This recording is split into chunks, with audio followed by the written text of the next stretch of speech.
ညောစီပူလာပြီဆိုရင်တော့ကျက်သွန်မျိုးလေးထောင်းပြီးတော့ထည့်ပေးပါမယ်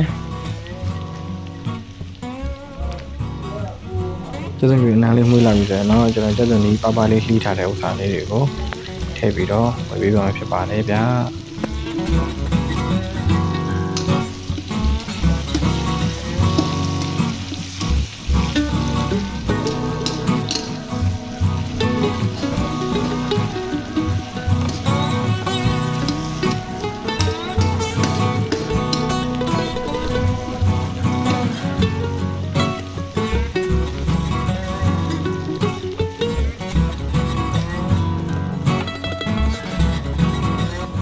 အခုလိုမျိုးကျက်သွန်လေးတွေအယောင်လေးပြောင်းပြီးတော့နွမ်းလာပြီးနန်းလေးမှုေးလာပြီဆိုရင်တော့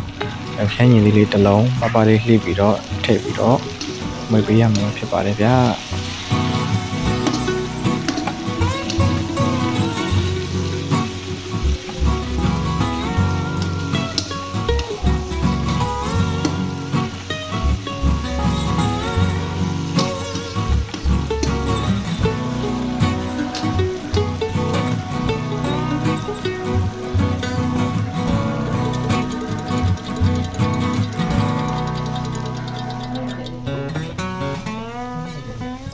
ခန်းကြီးလေးတွေကြေသွားပြီးဒီနေထားရောက်ပြီဆိုရင်တော့ကျွန်တော်တို့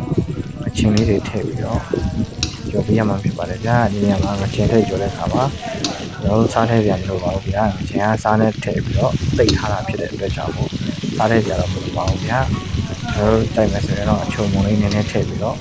ကြော်ပေးရမှာဖြစ်ပါတယ်ဗျာ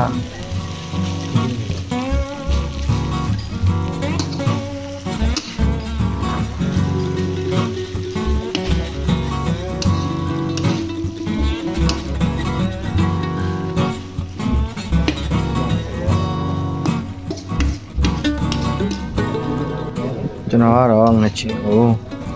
66လေးကြော်ပြီးမှစားရတာကြိုက်တဲ့အတွက်ကြောင့်မို့ကျွန်တော်ကတော့ငချင်ကိုနည်းနည်းလေးကြာကြာလေး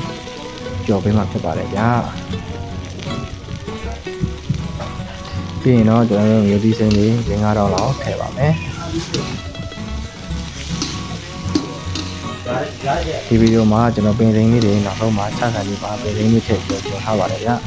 ဗီဒီယိုထဲမှာတော့ကျွန်တော်ရိုက်ပြီးတော့ထည့်လိုက်ရတဲ့အတွက်ကြောင့်မို့ဒါပင်လေးကြီးကြိုက်ရဆိုရင်ပင်လေးကြီးထည့်ပြီးတော့ကြော်ပြလို့ရပါတယ်ဗျာပိုကတ်မှာဆိုတဲ့အတွက်ကြောင့်မို့ကျွန်တော်မီးလေးပိတ်ပြီးတော့ကြော်လိုက်ပြန်ဖွင့်လိုက်ပိတ်ပြီးတော့ကြော်လိုက်ပြန်ဖွင့်လိုက်နဲ့ဒီလိုမျိုးလေးထားလေးရအောင်ကြော်ပြရမှာဖြစ်ပါတယ်ဗျာဒီမျိုးနေထားရောက်ပြီဆိုရင်တော့ဒါကျန်းစားလို့ကောင်းတဲ့အခြေအနေလေးရပါပြီဗျာ